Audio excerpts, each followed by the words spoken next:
Yep, we're still in Texas, but we're way down south in Texas. We're in Big Bend National Park, and there are three really great things about this national park. First, there's the mountains, as you can see behind me. They were formed millions, maybe even billions of years ago by the Earth's tectonic plates, which are underneath the crust of the Earth. So long ago, those shifted, which formed these beautiful mountains. And then there's the desert area, which you can see all around me. As you can see, it's really, really dry. And then the really, really great one is the Rio Grande River. What's great about it is it's the borderline from me here in Texas to another country. Can you guess what that country is? So these are prehistoric holes dug by cave people. They used them to grind their roots, seeds, and beans with clubs, probably. So they would get them into fine little pieces. And we were still back down there, but I came up here to show you guys these because I thought they were really cool, and you guys should deserve to see them. So we're still in Texas, but this time we're further west. We're in a different campground than we were before, and as you can see, this one is made up of mostly sand dunes. And it's very windy here, and all this sand is very, very fine. It's from quartz, like quartz crystals, and later I'll show you how to have fun on the dunes. But first I'm going to tell you a little something about the plants we found. This desert is in the middle of a drought, and for a year, and last year they only got about 4 inches of rain, which isn't very good because normally they get 12 inches. But if you look around, you see all of these trees are green, and they're called the honey mesquite trees. And they're all green because their roots go down really far, about 90 feet, and they reach the water below the Earth's surface. And so these are the pea pods that are from the honey mesquite trees, and the Indians used to grind the seeds in them to make flour so they could make tortillas. But when they're green, you could chew them like chewing gum. But obviously they're not green now, so I don't think they taste very well. So I've learned about 2 more types of cacti, and this one is called the cholla, and it's a little funky. It kind of reminds me of something that Dr. Seuss would make up. And the cactus wren, which is a small bird, the male cactus wren makes their nest, and he makes about 6 of them, and then the female is very picky, so she chooses which one she wants to lay her eggs in. And then this one is called the calf tongue, and which makes sense because it kind of looks like a calf's tongue. So that right there is a pack rat nest, and I'm not going much closer because we've been told that rattlesnakes are sometimes in there. So Do you remember what we're supposed to do in case we encounter a rattlesnake?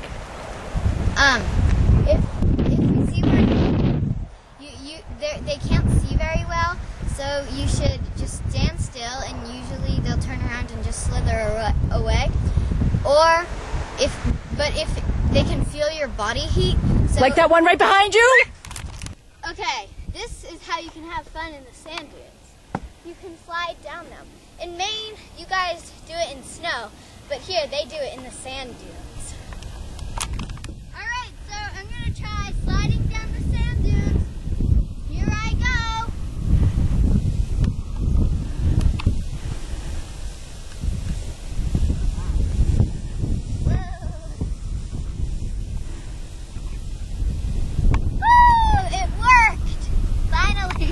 Going to the other hill to try to slide down that one, we found coyote tracks. The reason I know they're from coyotes is because I know they're not dogs, because dogs tend to zigzag when they walk, and coyotes just walk straight.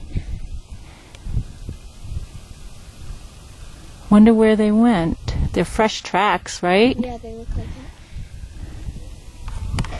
Okay. And then these ones. There were some other tracks? Yeah, these ones over here, I think these ones are lizard tracks because, as you can see, sometimes lizards have, they have like 4 fingers, except one's really long, and you can kind of see that. And then see these, it looks like the tail dragging behind, and see they kind of look like little feet.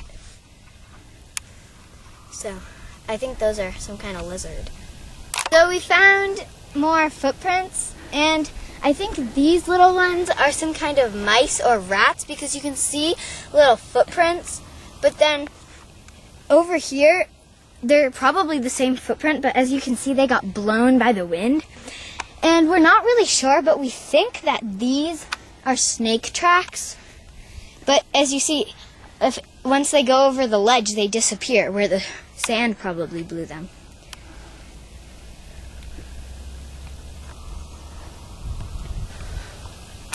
So this is also a part of Texas that's really big for oil drilling, and this right here is an oil pump. It's not turned on right now, but when we're driving on the highways, we can see a whole bunch of them just out in the middle of nowhere. So when we leave this campground today, I'll show you guys that. This is what I mean when I say this is a big oil drilling area. So as you can see, there's all the factories and oil drills and pumps all over this place.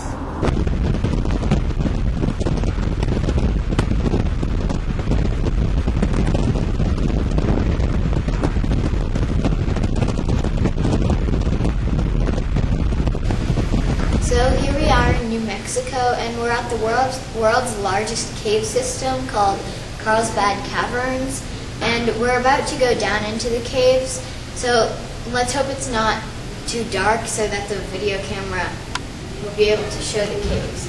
These caves were formed by the sulfuric acid dissolved all of the limestone, which made these caves long ago, and they still hold today, which is really wonderful. So here we are about to enter the cave, and during May, this is where all the bats come out. But as you can see, those are birds, not bats. But we have to talk kind of quiet because your voice can travel a quarter of a mile down here, and people want to hear the cave, not everyone's voices.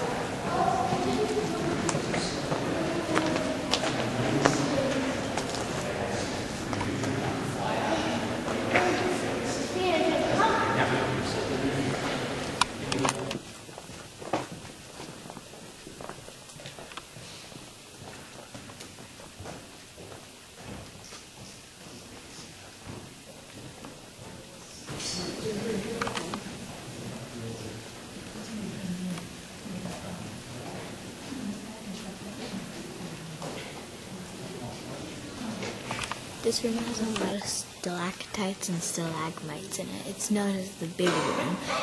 It's as big as 14 football fields put together. We're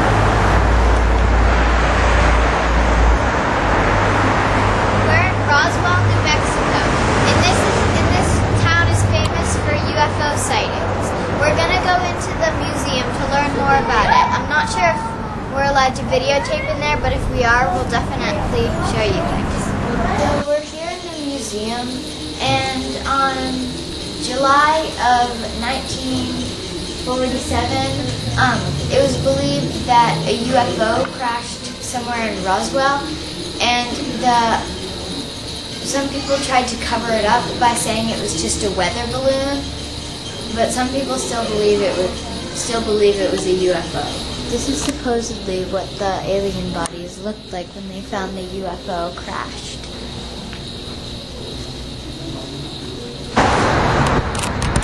Okay, so after going through the museum, I for one believe that it was an actual UFO. So we're here in southeastern Arizona, and we're ranch sitting for some people for the month. And this whole ranch is 8 acres, and it's all fenced in. So no coyotes can come and eat the animals because they have 2 goats and 2 sheep.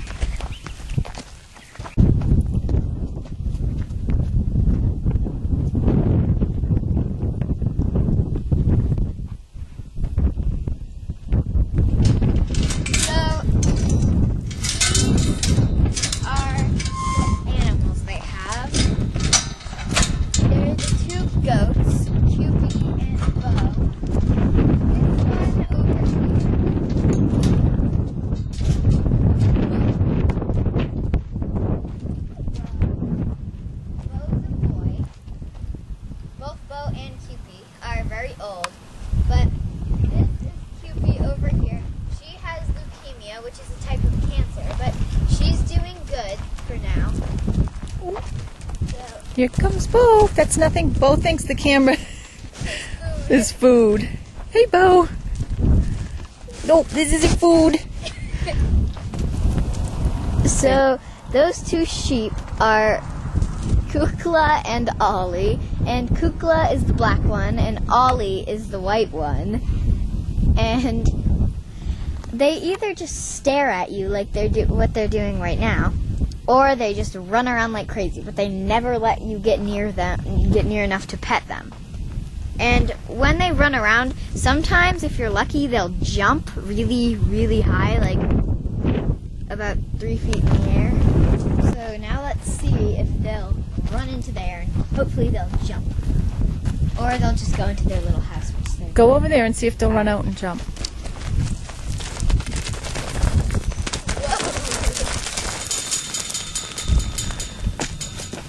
They're pretty funny.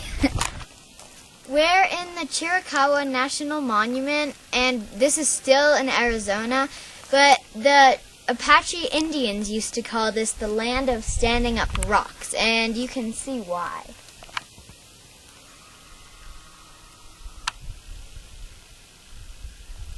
Last week we were 800 feet below ground, but now we're 7,000 feet up in the air. And how were these formations, these rock formations, made? They were formed long ago by a volcano. As you can see, there's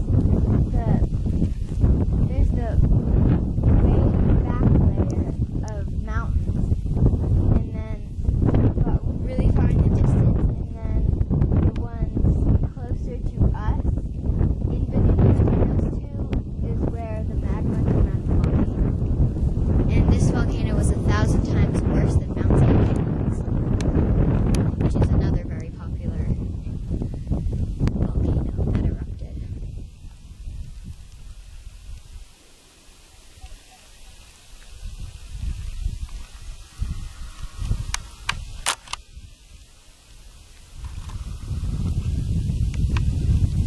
Well, that concludes On the Road with Mercy Part 3. I hope you enjoyed it. Bye.